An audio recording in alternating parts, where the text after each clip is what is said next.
네, 이번 시간에는 투자자 분쟁 예방 과목 하도록 하겠습니다. 투자자 분쟁 예방은 직무윤리와 관련해서 좀 중복되는 부분도 있고 하기 때문에 그렇게 어렵지 않습니다. 투자자 분쟁 예방 관련해서는 일단은 분쟁 예방 시스템, 분쟁 예방의 시스템을 한번 알아볼 거고요. 그리고 분쟁이 요즘에는 개인정보에 관련된 게 굉장히 중요해졌죠. 실제로 모 금융기관에서 개인정보가 유출돼 가지고 굉장히 피해를 보기도 했고, 일본 통신사에서 개인정보가 유출돼서 굉장히 문란하게 만들었던 적이 있었죠. 그래서 개인정보 보호법에 대해서 보호법 내용 관련해서 조금 알아볼 거고요. 그리고 마지막으로 분쟁 조정제도. 분쟁 조정제도가 금융감독원에서도 하고 거래소도 하고 협회에서도 하는데 어떻게 다른지 구분해서 좀 알아보는 방식으로 하도록 하겠습니다. 분쟁 예방 시스템은 기본적으로 대부분 법으로 돼 있죠. 법으로 돼 있습니다. 우리나라 분쟁 이런 금융 관련된 투자자 보호 관련된 분쟁에 관련된 법은 기본적으로 자본시장법이 있죠. 자본시장법이 있고요. 이것은 법률이잖아요. 자본시장법은 법률. 법률이 있고 자본시장 법률 밑에 있는 것이 어떤 거죠? 자본시장법 시행령이라는 게 있죠. 자본시장법 시행령. 그다음 시행령 밑에 있는 거 요걸 총리령이라고 하죠. 대통령령이라고 하죠. 그 다음에 시행규칙은 그 밑에 있는, 그래서 자본시장법과 관련해서 법률이 있고 시행령이 있고 시행규칙이 있고요. 이거 하부 규정으로 금융위 규정이 있죠. 그 밑에 금융위는 법보다는 더 아래 단계잖아요. 금융위 규정이 있고, 그 다음에 금융위 규정, 그 다음에 금융위 시행세칙이라는 게 있죠. 시행세칙 좀 더 구체적으로 나와 있는 거. 그 밑에 협회 규정, 거래소 규정 이런 것들이 있습니다. 하부 규정으로. 그래서 분쟁 예방 시스템은 자본시장법, 법으로 보면 자본시장법이 최상위에 있고요. 그 밑에 시행령, 시행규칙, 그리고 법 밑에 금융위 규정, 시행세칙, 그 다음에 협회, 거래소 규정. 이런 쪽은 좀 자율 규정이라서 좀 강제성이 없고, 이쪽이 좀 강제성 있는 쪽이죠. 그래서 시스템은 이런 식으로 되어 있다. 두 번째, 개인정보보호법이라는 게 나오는데요. 개인정보보호법이라는 것은 일단은 일반법이에요. 일반법. 이것은 일반법이라고. 근데 일반법과 특별법이라는 개념이 있죠. 이 개념을 좀 알아두시고 가셔야 될 것 같아요. 일반법이라는 것은 다른 개인정보에 관한 다른 규정이 없을 때, 일반법이라는 것은 개인정보에 관한 다른 법이 없을 때 일반적으로 이 법이 적용된다는 거예요. 근데 만약에 다른 법이 있으면 그 법이 적용돼. 그 법을 뭐라 하냐면 특별법이라고 하죠. 특별법이라고 합니다. 근데 우리나라는 법 체계가 어떻게 돼 있냐면은 특별법 우선주의야. 특별법 우선주의. 이게 무슨 소리냐면은, 예를 들자면은 개인정보에 관한 법이 개인정보에 관한 법이 개인정보보호법에도 있고 다른 특별법에도 있으면 그 특별법이 우선적으로 적용된다는 거예요. 그래서 개인정보와 관련된 법이 일반법으로서는 개인정보보호법이 있고, 개인정보 보호에 관한 법률, 개인정보보호법이 일반법이고요. 그다음 특별법으로서 개인정보에 관한 법이 또 있는데, 그건 어떤 것이 있냐면은 신용정보법, 그리고 금융실명제법, 금융실명제법, 그 다음에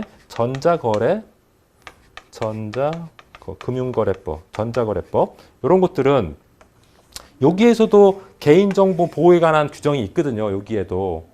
근데 일반법, 개인정보보호법에도 개인정보에 관한 규정이 있어요. 그러면 두 규정이 여기에도 있고 여기에도 있고 서로 충돌하잖아요. 이랬을 때 그러면 개인정보보호법을 적용하느냐, 신용정보보호법 적용하느냐, 그 차이가 있잖아요. 예를 들어서 신용정보와 관련해서 개인정보에 관한 그런 규제는 이게 우선한단 말이에요. 특별법 우선주의 때문에.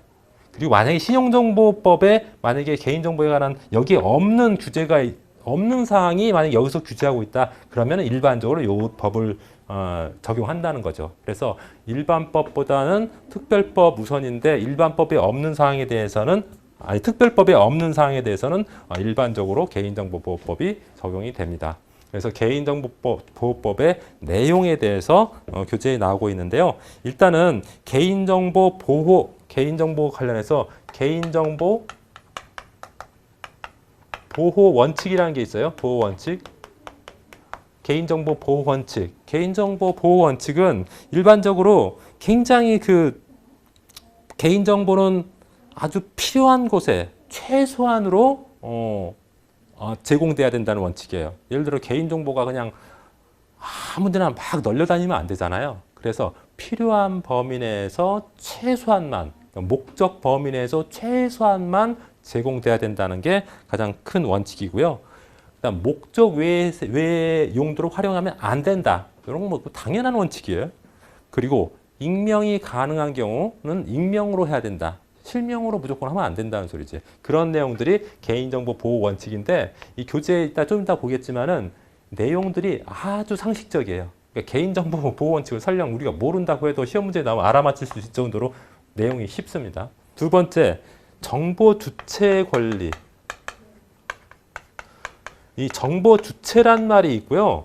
정보 처리자란 말이 있어요. 교재에 보면은 뭐냐? 도대체 정보 주체는 뭐고 정보 처리자는 뭐냐면은 개인정보, 그러니까 이것은 금융기관 입장에서 보면은 고객이라고 보면 돼요. 고객의 정보가 어디에 제공된다고 했을 때 그 제공돈의 그 정보는 누구 거예요? 고객 거잖아. 근데 그 고객의 정보를 누구한테 제공할 때 그 고객을 표현을 정보 주체라고 표현한다고. 정보 주체. 그러니까 우리는 쉽게 정보 주체 그러면 고객이라고 생각하시면 그냥 별로 어려움이 크게 다르잖아. 정보 처리자는 이제 금융기관 직원 이런 사람들이 고객 정보를 누가 예를 들어서 국회에서 누구 정보 금융정보 달라고 법적으로 요구하면 줘야 되잖아. 그런 사람들이 정보 처리자죠. 그러니까 이것은 정보 주체 정보를 제공해 주거나 수집하는 사람이 정보 처리자가 되겠죠. 이 개념 먼저 알아두시고요. 정보 주체의 권리에는 어떤 것들이겠어요? 정보 주체라 하면 바로 고객이야. 고객이면은 일단은 이 사람은 정보 제공 받을 권리 있겠죠. 자기 정보 제공 받을 권리. 이거 가장 기본적인 거잖아. 내가 금융기관에서 지금 펀드에는 뭐 가입해 있고 주식은 뭐 사고 있고 이거 막 너무 복잡해서 모른다. 그럼 내가 금융기관 찾아가서 야, 나 내 정보 좀 보여줘. 이렇게 하면은 그런 권리 있는 거잖아. 당연히. 그리고 동의 선택권, 동의 여부 선택권. 어떤 정보를 제공할 때 이거 동의하십니까? 아닙니까? 여러분들 뭐 신용정보 동의하냐, 동의하지 않냐 체크하는 거 여러분들 많이 보셨잖아요. 그런 동의 여부를 선택할 수 있는 그런 것도 있고요. 그 다음에 정보 정정이나 파기 이런 권리도 갖죠. 내 정보 이거 파기해줘, 없애줘 이런 것도 가능합니다. 그리고 피해가 있으면은 피해를 구제해달라. 피해 구제권도 있죠. 내 정보 뭘로 인해서 내가 피해당했으면은 피해를 구제해달라고 요청할 수 있는 거죠. 그런 것들이 있고요. 그다음 정보 처리자의 경우에는 정보 수집이나 이용할 때 그 이용 범위 무조건 하지 말라 했죠. 수집이나 정보는 반드시 적법하고 목적 범위 내, 필요한 범위 내에서만 한정적으로 하라고 그랬어요. 그래서 무조건 하는 게 아니에요. 정보 처리자가 정보 수집 이용 범위는 첫 번째는 일단은 고객의 동의가 있는 경우만 가능해요. 정보 주체의 동의가 반드시 있는 경우만 가능한 거죠.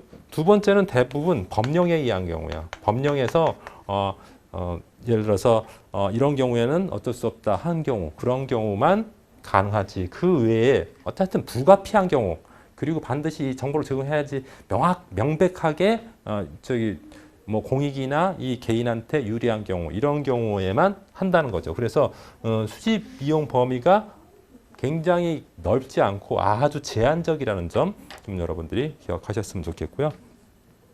그 다음에 또 중요한 게 만약에 이 사람이 정보 처리자가 정보를 제공했으면은 정보 주체한테 반드시 알려야 될 사항이 있어. 정보 주체한테 고지해야 할 사항.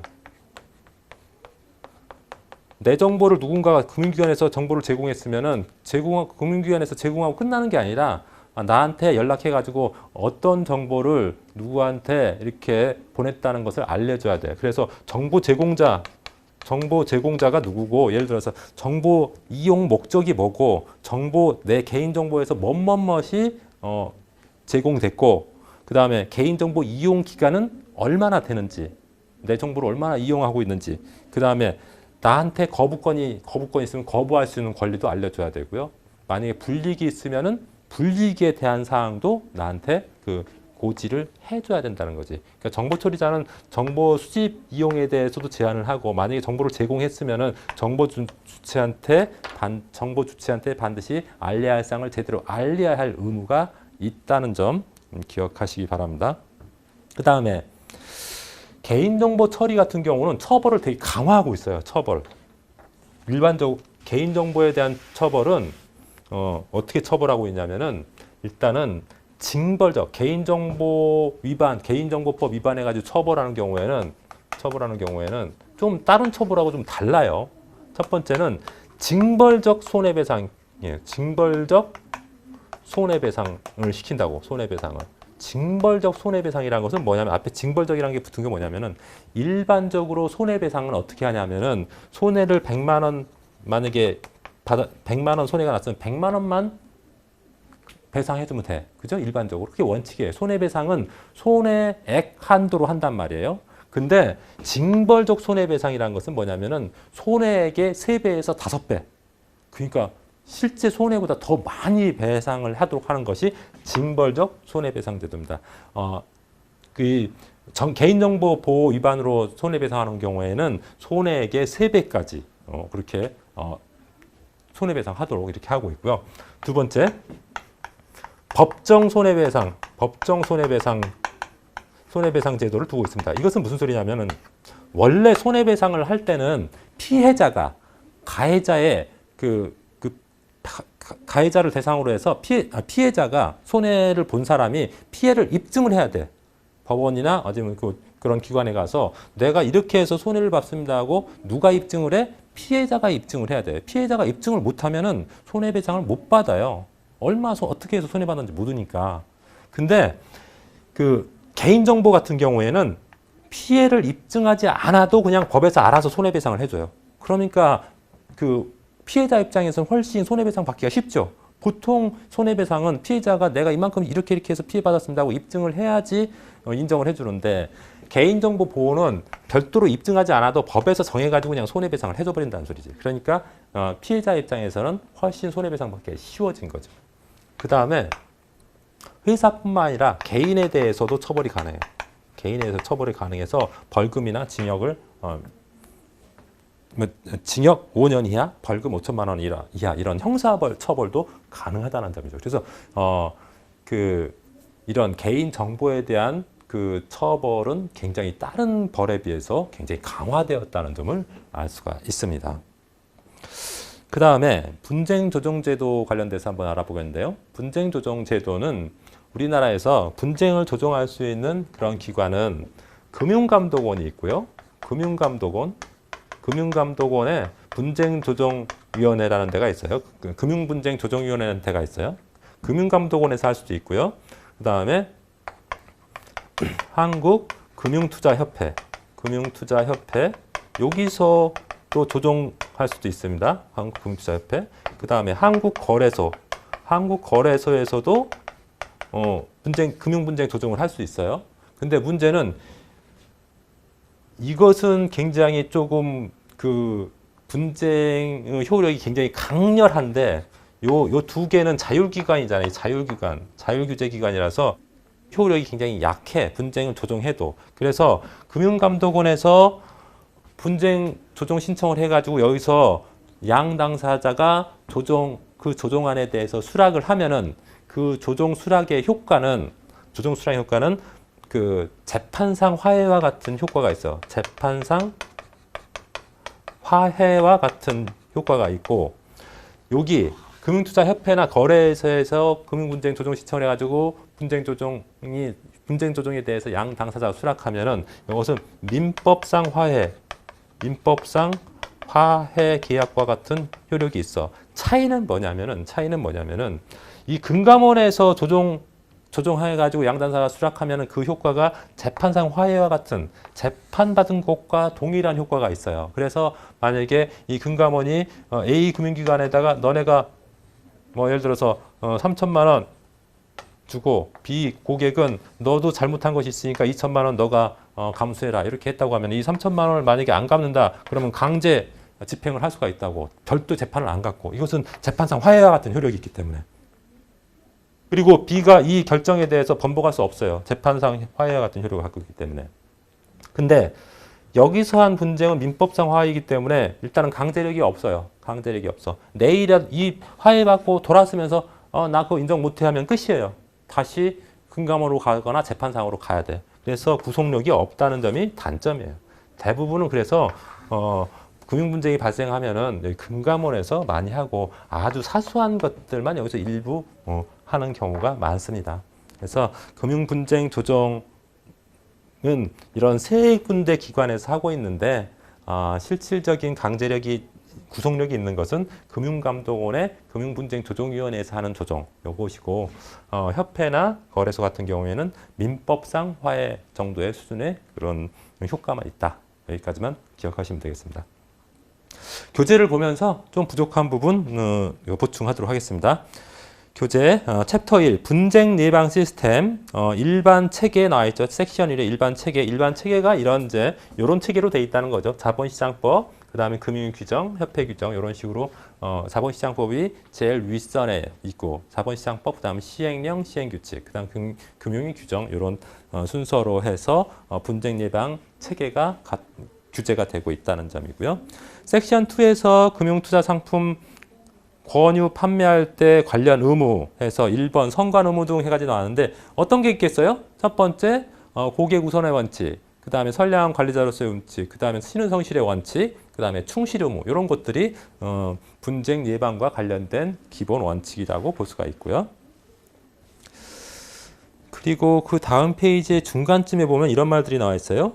만일 이해 충돌이 발생할 경우 다음 순서대로 우선순위를 정해야 한다.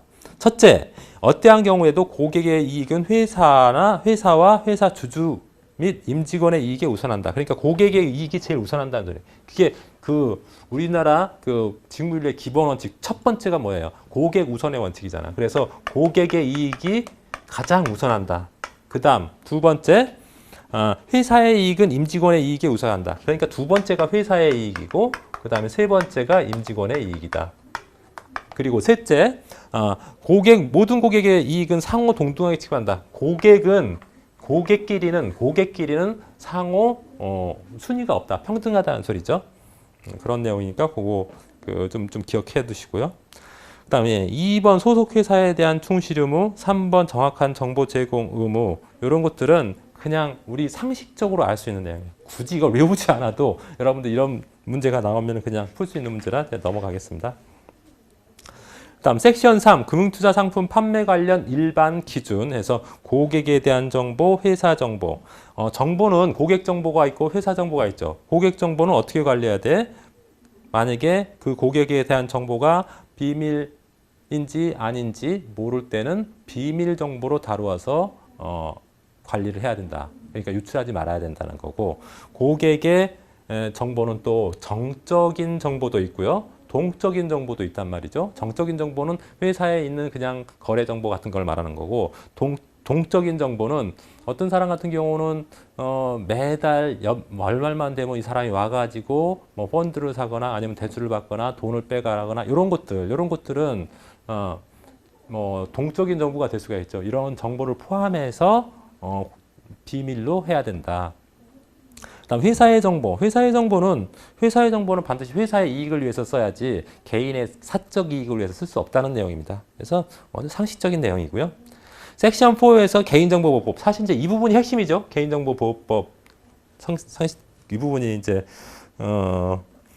핵심인데 1번 개인정보보호법 고객정보 처리, 재정 배경과 관련해서 일반법과 특별법에 대한 내용이 나와 있는데 제가 뭐 말씀드렸다시피 개인정보보호법은 일반법이고 그 다음에 특별법으로서는 신용정보법, 금융실명제법, 그 다음에 전자금융거래법 이런 것들이 있는데 이런 것들이 특별법이기 때문에 고객의 그 정보와 관련해서 고객 개인 정보와 관련해서 이쪽에 규정이 있으면은 이 특별법이 먼저 우선 적용되고 거기에 관련된 적용할 법이 없다고 하면 일반법인 개인정보보호법을 적용한다. 개인정보보호법을 적용하는데 다른 법, 특별법에 그 개인정보에 대한 규정이 있으면 특별법을 적용한다. 이렇게 알고 계시면 되겠고요.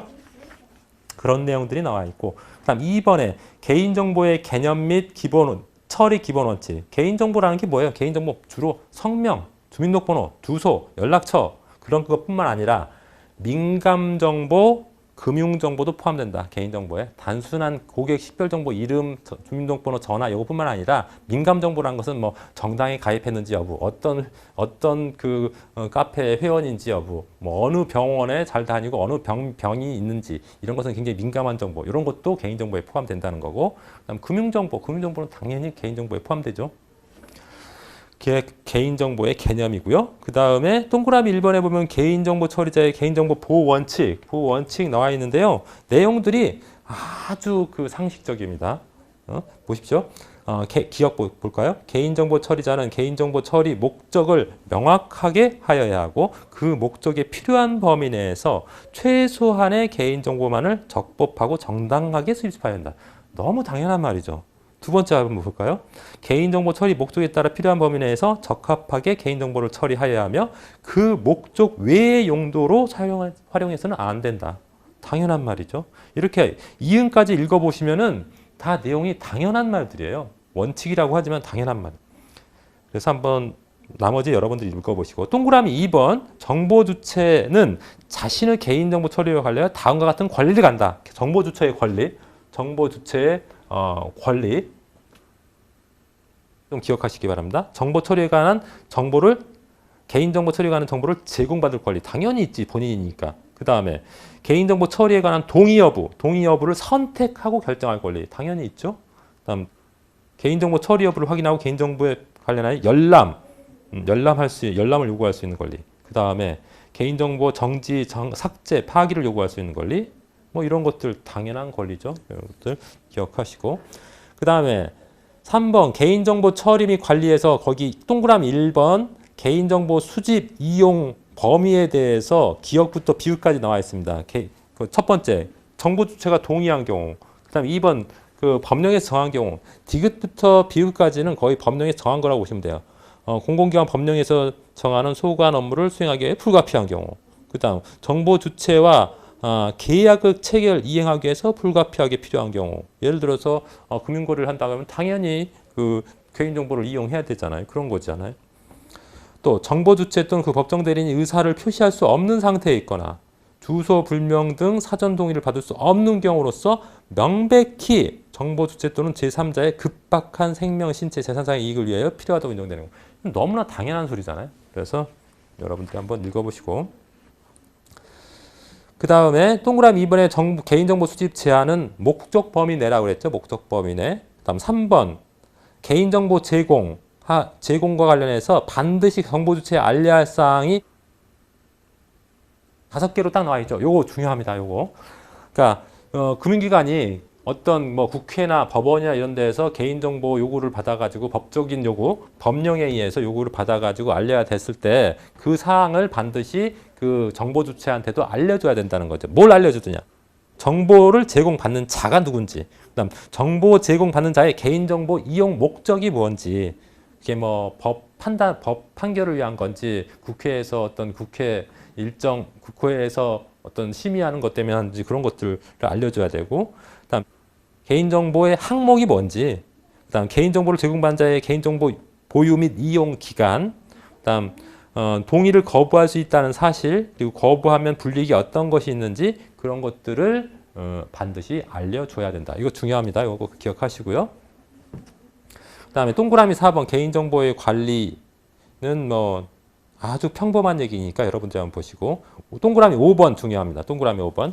민감정보하고 고유식별정보. 고유식별정보는 주민등록번호 말하는 거죠. 주민등록번호나 여권번호. 고유식별정보는 정보 주체에게 별도의 동의를 얻거나 법령에서 구체적 허용된 허용된 경우에 한하여 예외적으로 허용된다. 그러니까 민감정보하고 고유식별정보는 동의한 경우, 본인이 동의한 경우, 그 다음에 법에서 정한 경우 외에는 제공할 수 없다는 거예요.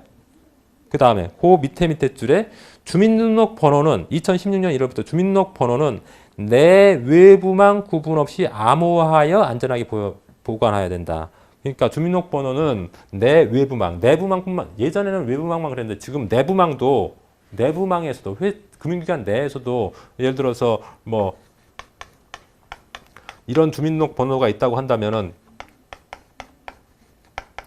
이렇게 예전에는 내부망에서는 이게 다 나왔잖아요. 그렇죠? 근데 지금은 이렇게 안 나오고 이렇게 나오죠. 여기 암호화돼서 이렇게 나오죠. 이렇게 나온다. 그래서 내부에서도 고객 그 주민등록번호가 표시되지 않도록 이렇게 나오고 있다는 점 좀 기억하시고요. 4번 개인정보 유출에 대한 처벌 강화. 말씀드렸다시피 첫 번째 징벌적으로 손해배상을 한다는 거죠. 원래는 손해배상액만큼 배상하면 되는데 손해배상액보다 최고 3배까지 손해배상을 중과할 수 있다는 것. 그것이 징벌적 손해배상 제도라고 했죠.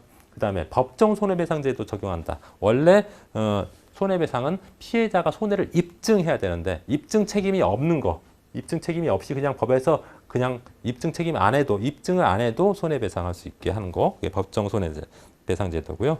개인에 대해서도 처벌을 한다. 그래서 5년 이하의 징역 또는 5천만 원 이하의 벌금에 처할 수 있도록 하고 있다는 점도 좀 기억하시기 바랍니다. 그래서 다른 것보다 처벌 수위가 높죠. 이게. 섹션 5 금융소비자 보호는 별로 중요하지 않습니다. 그래서 여러분들이 시간 나시면 한번 읽어보시고요. 내용 자체도 굉장히 평범하고 그냥 상식적으로 알 수 있는 수준이니까 한번 넘어가겠습니다.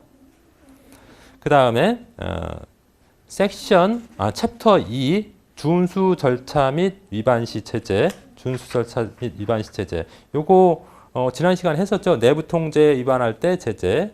그 다음에 직무윤리 위반 시 제재할 때 나왔는데 여기는 조금 좀 구체적으로 나와 있습니다. 그래서 위반 시 제재 형사벌칙이 3년 이하 징역 또는 1억 원 이하 벌금형에 처할 수 있는 경우, 그 다음에 1년 이하 징역 또는 3천만 원 이하의 벌금에 처할 수 있는 경우, 이거 좀 구체적으로 좀 나와 있으니까 여러분들이 한번 읽어보시고요. 그리고 그런 처벌은 경과할 수 있다는 점도 좀 기억하시기 바랍니다. 그 다음에 2번 행정제재도 이미 말씀드렸던 거죠. 지난 시간에 금융위에서 하는 행정제재. 그 다음 자율규제기관에서 제재는 협회에서 하고요. 회사에서도 제재할 수도 있겠죠. 민사책임 지울 수도 있고. 이것은 이게 순서만 바뀌었지 이미 지난 시간에 다 했기 때문에 추가적인 설명을 안 하도록 하겠습니다. 섹션 3 분쟁조정제도. 분쟁조정은 어차피 어떤 사실관계에 따라서 그 사실관계를 확인하고 합리적인 해결 방안을 도출하는 제도인데 분쟁 조정의 효력 중요합니다. 2번 분쟁 조정의 효력. 분쟁 조정의 효력은 그 두 번째 줄에 보면 금감원에서 설치된 조정위원회의 조정안을 양 당사자가 수락하면은 그 당의 조정안은 재판상 화해 밑줄 재판상 화해와 같은 효력이 있고요. 그 위에 거기 아닌 한국거래소나 금융투자협회에서 하는 조정은 민법상 화해와 같은 효력을 갖는다. 요거 좀 기억하시기 바랍니다. 다음 세 번째, 분쟁조정제도의 장단점에서 장점만 좀 기억하셨으면 좋겠습니다. 분쟁조정제도의 장점. 첫 번째, 소송 비용 같은 추가적인 비용이 없다. 비용이 적게 든다. 두 번째, 전문가 도움을 받을 수 있다. 복잡한 금융 관련 분쟁에 대한 전문가 조언을 받을 수 있다는 점이 좋고요. 세 번째, 개인 투자자가 확인하기 어려운 금융투자 회사의 보유 자료 등을 조정기관을 통해 간접적으로 확인할 수 있다. 그래서 자료 확인, 평상시 확인할 수 없는 자료를 확인할 수 있다는 점이 장점입니다. 다음 4번에 금융감독 기관별 주요 분쟁조정기구에서 금융투자협회, 금감원, 그 다음에 한국거래소 요 세 가지 제가 말씀드렸었죠. 요 세 개의 기관이 있는데 금감원이 좀 구성력이 있다. 나머지 그래서 금융투자협회나 한국거래소의 그 절차는 크게 중요하지 않습니다. 대부분 이제 일반적으로 금감원으로 이제 가서 분쟁 조정을 하는 경우가 대부분이고요. 금감원에 가는 경우에는 일단은 분쟁 조정을 신청하면은 일단 금감원도 합의를 권고합니다. 합의를 권고하고 합의를 권고했는데 양당 사자가 합의하지 않으면은 그 신청일로부터 30일 이내에 분쟁조정위원회에 회부를 하게 됩니다. 분쟁조정위원회에 회부하고요. 회부한 때로부터 60일 이내에 그 분쟁조정안을 작성하게 되고요. 그 작성해가지고 양당사자한테 교부하면서 이 조정안을 제시해가지고 수락을 권고하고요. 수락하면은 그 조정안에 대해서 양당사자가 다 오케이 해가지고 수락하면은 재판상 화해와 같은 효력을 갖게 되는 것입니다. 그런 내용들이 나와 있고요. 나머지에 나와 있는 그 박스 안에 나와 있는 것은 구체적으로 다 하실 필요 없습니다. 금융투자협회 분쟁조정제도 해가지고 박스에 많이 나와 있는데 이거 다 안 하셔도 돼요. 그냥 왜냐하면은 금융투자협회의 분쟁조정제도는 금감원의 분쟁조정제도에서 이용률이 너무 떨어지기 때문에 금감원에 대한 분쟁조정제도만 아셔도 되지 않을까 생각이 됩니다. 하지만은 요 분쟁조정하는 기관은 세 군데 있다는 거. 그리고 효력은 여기는 좀 민법상효과, 여기는 재판상효과. 이 정도는 반드시 알고 계셔야 됩니다. 이번 시간에 한 거 중요한 것들 좀 체크를 하고 마치도록 하겠습니다. 이번 시간에 한 것 중에서 중요한 것은 개인정보보호법에 관한 내용이에요. 개인정보보호법이 개인정보에 대한 일반법이라고 했죠. 일반법. 그래서 보호 원칙이 뭐냐? 보호 원칙인데 이것은 되게 쉽다고 그랬죠. 내용이. 여러분 책 보시면 아시겠지만 굉장히 쉽습니다. 그다음 정보 주체의 권리. 정보 주체의 권리 5가지 기억, 니은, 디귿, 리을 있죠. 그 다음에 정보 처리자가 수집 이용할 수 있는 범위 기억, 니은, 디귿, 리을 이것도 있죠. 주로 이제 정보 주체가 동의한 경우하고 법에 정하는 경우 그리고 명백히 불가피한 경우 한 서너 가지 있었죠. 그거 좀 기억하시면 되겠고요. 그 다음에 분쟁 조정의 효력. 분쟁 조정하는 기관이 세 군데 있는데 분쟁 조정의 효력이 어떻게 다른지 하나는 재판상 재판상 화해 같은 경우 또 하나는 민법상 화해 같은 효력이 있죠. 이렇게 다른 차이를 좀 기억하셨으면 좋겠습니다. 이번 시간에는 여기까지 하고요. 다음 시간에 뵙도록 하겠습니다. 수고하셨습니다.